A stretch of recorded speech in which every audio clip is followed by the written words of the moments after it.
마태복음 9장 27절에서 38절.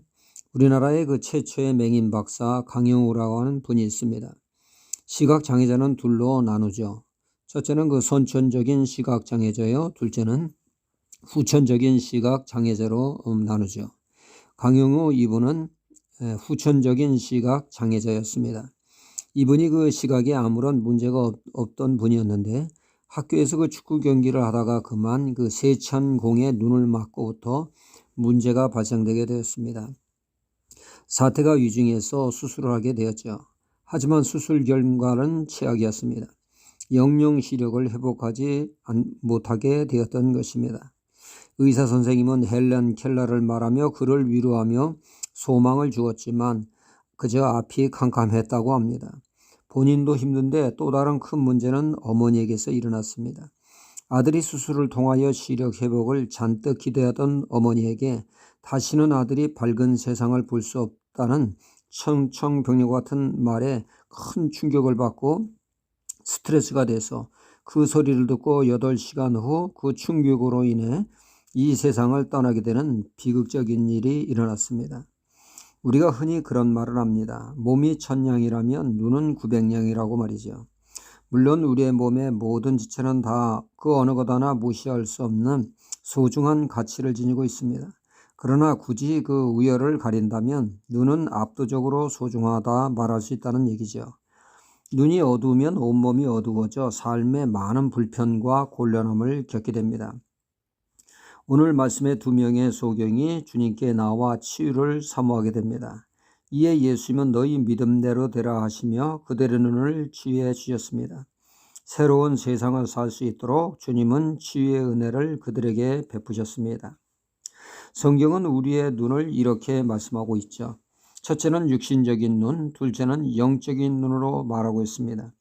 육신의 눈이 건강하여 밝은 세상을 보는 것도 귀하고 동시에 영적인 눈도 건강해서 영적 세계를 볼 수 있는 것은 엄청난 유익이 있다는 말씀입니다. 열왕기하 6장에 보면 아람 군대가 엘리사가 있는 그 도단성을 포위하게 됩니다. 이 사실을 모르고 엘리사의 사환이 신선한 새벽 공기를 마시고자 성 위에 나아갔다가 하마터면 까무러칠 뻔했습니다. 새까맣게 있는 적군을 보고 놀란 그는 급히 들어와 엘리사에게 이 사실을 알리게 됩니다. 이에 엘리사는 천하태평하게 걱정 말라고 합니다. 우리의 군대가 더 많다고 하면서 그 사환을 위해서 기도합니다. 사환의 눈을 열어 실상을 보게 하소서. 그의 사환의 그 영의 눈이 열려서 보니 적들보다 더 많은 하나님의 군대가 포진하고 있음을 보고서야 그는 안심하게 되었습니다. 영의 눈이 감겨 있을 때는 초죽음이었으나 영의 눈이 뜨고 보니 새로운 세계가 펼쳐진 것입니다. 우리는 육신의 눈도 건강해야겠지만 영적인 눈 더더욱 건강해 영적인 것을 바라보고 영적인 세계를 바라볼 줄 아는 신령한 은혜가 있어야겠습니다. 영의 눈이 건강하면 구체적으로 무엇을 보게 됩니까? 첫째는 예수님이 누구신가를 선명히 보게 된다는 사실입니다. 오늘 말씀에 주님께 나온 두 소경, 비록 육신의 눈은 최악이지만 그들의 영적인 눈은 매우 건강했습니다. 그들은 주님의 실체를 정확히 보고 있었습니다. 본문 말씀 27절에 그들은 예수님을 다윗의 자손이여 라고 부르고 있습니다.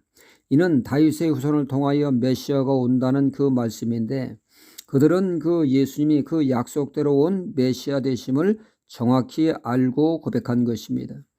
메시아는 치유자가 되어 질병으로부터 그들을 자유케 하며 구원케 하시는 분임을 알고 그들은 치유받고자 나온 것이죠. 이에 비해 성경께나 안다라고 하는 바리새인들은 영적으로 까막눈이었습니다. 난 놓고 기억자도 모르는 영적 소경이었죠. 그들은 주님의 치유 사역을 보고 귀신의 힘을 빌려 역사를 한다고 말도 안 되는 억지를 부리고 있습니다. 참으로 불쌍한 사람들입니다. 영안이 뜨인 사람은 정확히 예수님을 바로 인식하고 구원의 은총을 덧입게 되어집니다. 둘째로 영적인 눈이 건강하면 하나님의 나라를 볼 줄 아는 사람이 된다는 것입니다. 영안이 열리지 않는 사람들에게는 온통 이 세상밖에 볼 줄을 모릅니다. 절대로 하나님의 나라를 볼 줄 모른다는 것입니다. 그러나 영안이 열린 사람은 눈을 들어 하나님의 나라를 바라보고 그 나라를 인식하며 하나님의 나라 백성답게 살아가게 되어집니다. 이 세상에 얽매이지 않는 자유자로서 하나님의 뜻을 추구하는 삶을 살게 되어집니다. 오늘도 우리는 영안이 활짝 열려 주님을 온전히 주님으로 모시고 오늘도 이 땅에서 하나님의 나라를 세워가는 하나님의 사람이 되어야겠습니다. 할렐루야.